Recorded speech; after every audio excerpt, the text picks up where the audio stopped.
And the only way that NIST, the National Institute of Standards and Technology, which wrote the official report, the only way they were able to deny that was to commit massive scientific fraud, which in simple words simply means they lied, and they lied.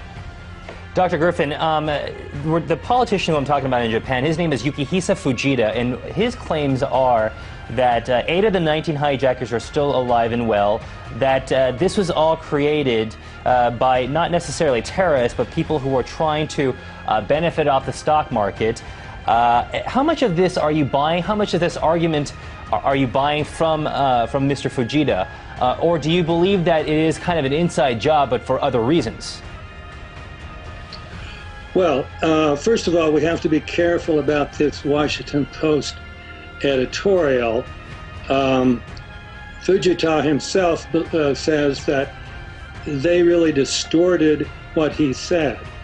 So we can't take that too seriously. But that said, certainly let's take the issue of the hijackers. Whether there were 8 or so, we certainly know that some were still alive after 9/11. Walid al-Shiri, for example, showed up in Morocco and gave a press conference. The BBC reported on it, and they said there's no doubt about the fact that he is the man, because they had published, FBI had sent his picture around the world, and it was the same man. And then there's his brother. And yet when the 9/11 Commission wrote its account, they said that Walid and Wael al-Shiri were the ones probably on Flight 11 who stabbed the flight attendant. So they just ignored the fact that these 2 guys were still alive. Dr. Griffin, real quickly, then the question becomes to you, why? Why would the government kind of cover this up, hide all this information? Well, what we have here is an extreme example of something that governments, imperialistic governments, have done for a very long time. They're called false flag operations. You attack your own people, you blame another country or another group that you already had reasons to want to attack. June 8, 1967 was a clear, sunny day with unlimited visibility. It was such a nice day that as the USS Liberty floated in international waters 14 miles north of the Sinai Peninsula, sailors were sunbathing on the spy ship's deck. But all wasn't as tranquil as the sunny day would convey, for June 8th also marked the 4th day of the Six-Day War, which involved Israel, Egypt, Syria, and Jordan. Monitoring this situation was the USS Liberty, a World War II freighter that had been converted into a spy vessel by the NSA, the National Security Agency. In fact, the Liberty was the most sophisticated and identifiable intelligence ship in the world at the time, with dozens of large antennas, state-of-the-art electronic intercept equipment, moon-bound satellite dishes, massive aerials, plus a TRSS comm system that sent real-time messages to the Pentagon. The Liberty also flew a large 5-by-8-foot American flag, was freshly painted with large white numbers and letters on its bow and hull, and contained no offensive weaponry except for 4 50-caliber machine guns for defensive purposes. These details are important to keep in mind, because at 8:00 a.m., as the Liberty floated in international waters at less than 5 knots with a 5-by-8-foot American flag furling in the wind, a squadron of Israeli jets circled the ship at least a dozen times. These reconnaissance planes flew at such low levels, as close as 200 feet, that the sailors aboard the Liberty actually waved to the Israeli pilots. And, as we will show later in this documentary, those commanding these Israeli jets not only ID'd this ship as being of American origin, they also positively ID'd it as being the USS Liberty. Despite being fully aware of its status, at 2 p.m. in the afternoon, 3 unmarked Israeli Mystir and Mirage 3 fighter jets pummeled the Liberty with rockets and cannon fire. These bombers initially went after the ship's antenna and electronics dishes, in the process filling the American flag full of holes. As sailors fled for cover, Liberty crewmen hoisted a new, even larger 7-by-13-foot flag into the air. But this new, even larger flag didn't stop the Israeli onslaught as they sprayed the Liberty with napalm, the highly incendiary substance burning the sailors' flesh. While this unprovoked act of war was taking place, radio operators aboard the Liberty tried to signal for help, but their SOS distress messages were not heard because the Israelis had deliberately jammed all 5 of the Liberty's emergency radio channels, a phenomenon that shows quite clearly that the interfering party was aware of their target beforehand and had previously zeroed in on it, for to jam a stranger's radio in such a rapid manner is virtually impossible. Unable to get help, the USS Liberty, with 8 sailors already dead and 100 wounded, including Commander William McGonigal, was a sitting duck for the Israelis, who at 2:24 p.m. sent in 3 torpedo boats loaded with thousands of pounds of explosives. With their target already in flames, the Israelis bombed the Liberty with shells, quickly killing 25 more men. As firefighters and medical personnel tried to put out fires and save their ship and crew, they were repeatedly machine-gunned by Israeli aircraft. By 3:15 p.m., after it was apparent that the Israelis didn't want to leave a single man alive, the crew abandoned ship.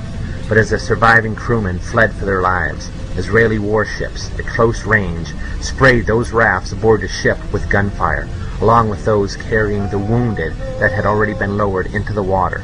It was a sickening display of brutality and savage inhumanity, a total lack of regard for human life. The Israelis wanted no survivors. When word eventually reached the White House, President Lyndon Baines Johnson assumed that it was the Egyptians attacking our ship, so he immediately dispatched air support, which would have reached the Liberty in 40 minutes. But then, when LBJ discovered that it was in fact the Israelis who were attacking our vessel, he immediately called off the rescue. In other words, Phantom jets already en route from the 6th Fleet were ordered to turn around and return to their point of origin. Try to let the seriousness of this situation sink in for a moment. Navy fighters launched from the aircraft carriers USS Saratoga and USS America were recalled by the White House. But the blame doesn't stop there. Defense Secretary Robert McNamara and National Security Advisor Walter Rostow at first ordered instantaneous retaliation, but upon discovering that the attack originated from Israel's Haifa base, McNamara called off the exercise. In fact, it was reported later that Robert McNamara was so irate when discovering that Liberty radio men contacted the USS America that he barked, "Tell the 6th Fleet to get those aircraft back immediately." Due to this traitorous behavior, the USS Liberty had to wait 16 hours after the attack stopped before they were rescued by our military forces. It is the only instance in American naval history that a rescue mission was aborted while an American ship was under attack. In all, the Israeli attack on America's USS Liberty, a ship that sat almost motionless in the water with no offensive weaponry while sailors sunbathed on its deck, lasted for 2 full hours, equaling the length of Japan's infamous attack on Pearl Harbor. 821 holes were found in the ship, resulting from aircraft rockets, cannon fire, and torpedo blasts, while over 3,000 holes from Israel's machine gun fire were also counted. Far more tragically, the Israelis killed 34 Americans that fateful day, wounded 171 more, and instigated the worst U.S. naval losses since World War II. And even though U.S. Secretary of State Dean Rusk and Joint Chiefs of Staff Admiral Thomas Moore called this attack deliberate, to this day not one guilty party in Israel or the U.S. has been brought to justice.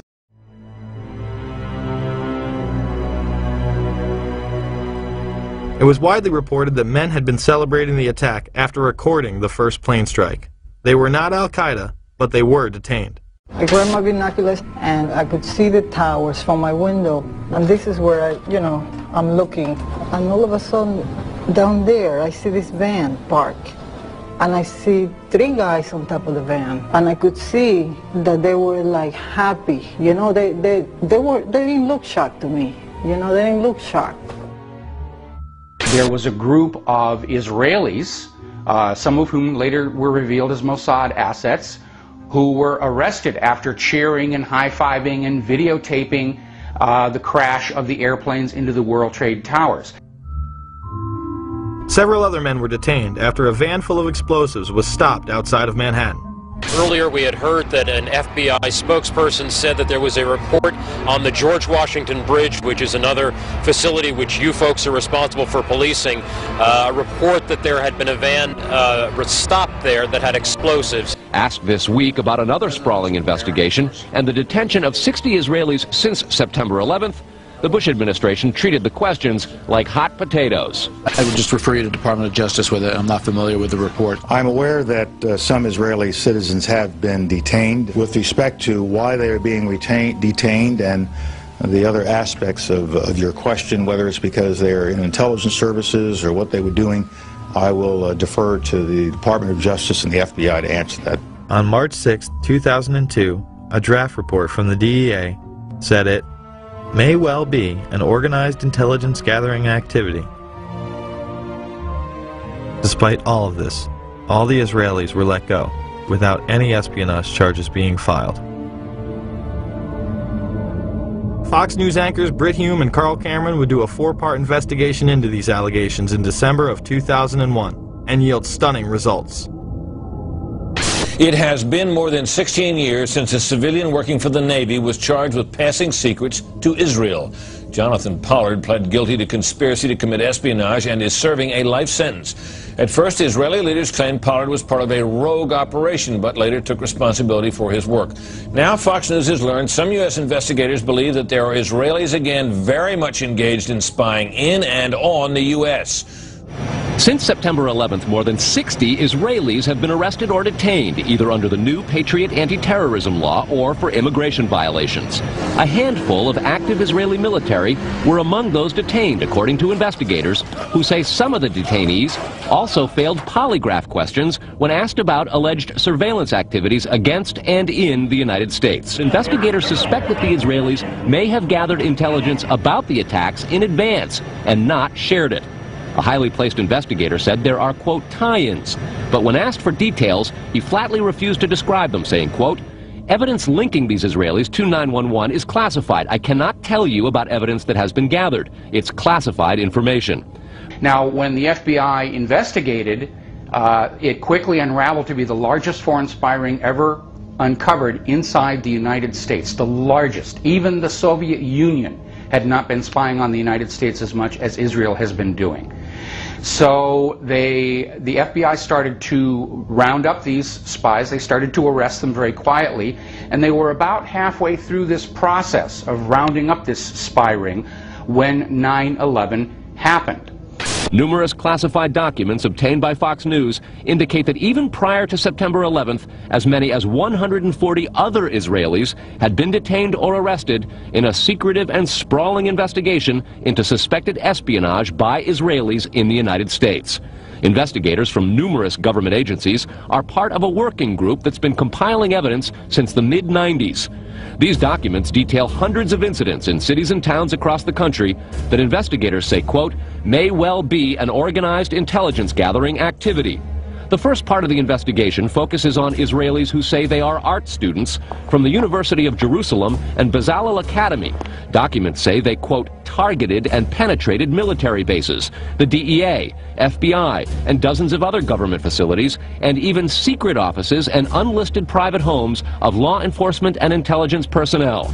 The majority of those questioned, quote, stated they served in military intelligence, electronic surveillance intercept, and or explosive ordnance units. Why would Israelis spy in and on the U.S.? A General Accounting Office investigation referred to Israel as Country A and said, quote, according to a U.S. intelligence agency, the government of Country A conducts the most aggressive espionage operation against the U.S. of any U.S. ally. The document concludes, quote, Israel possesses the resources and technical capability to achieve its collection objectives.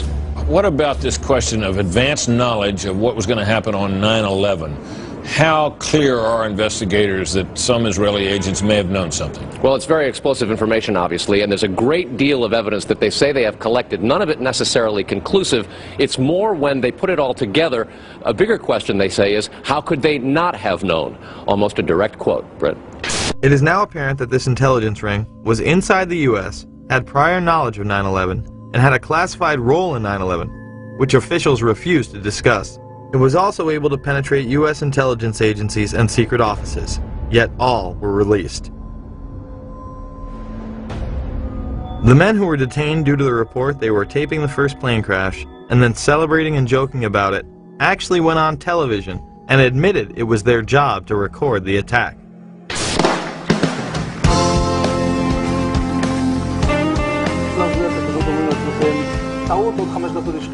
And at that point we were taken for another round of questioning, this time related to our allegedly being members of Mossad. The fact of the matter is we are coming from a country that experiences terror daily. Our purpose was to document the event. How could they have known about the attack? And who sent them to document it? The evidence points to a large intelligence network inside the United States that had teams on the ground, such as the ones recording the attack, and electronic surveillance teams gathering information. One thing that strikes me is that I think that in the days before, I think the World Trade Center, or the Twin Towers, fell.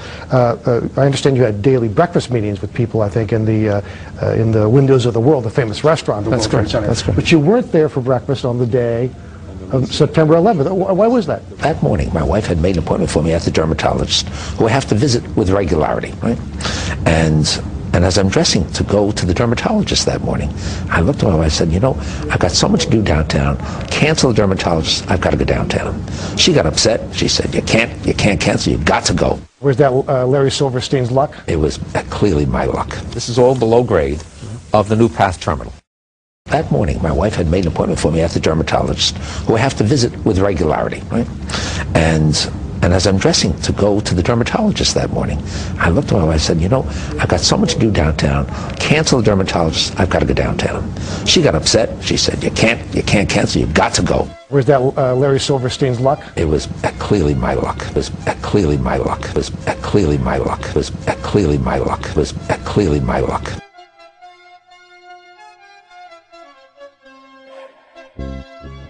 I actually met one of Larry Silverstein's personal friend, a close friend of him. Mm-hmm. He was the owner of 9/11, and Larry Silverstein was the owner of the whole World Trade Center complex. And 6 weeks he pulled the building. Yeah, 6 weeks before 9/11, he put an insurance policy on the buildings, which he earned about $5 billion just about in a lawsuit. That's real money. That's real money. Yeah. He admitted the building was pulled, controlled demolition. I remember getting a call from the fire department commander, telling me that they were not sure they were going to be able to contain the fire. And I said, you know, we've had such terrible loss of life.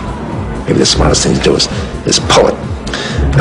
And they made that decision to pull. And then we watched the building. From here, we watched the building collapse.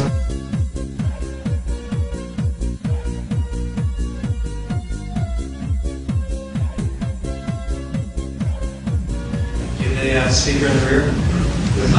Thank you, sir. Regarding that quote, sir, the fire department commander at the time of 9/11 was Chief Daniel Nigro, and he recently made a statement in which he denied having that conversation with you about Building 7. And plus, we know from FEMA reports that the firemen were pulled out of the building much earlier in the day due to lack of water supply.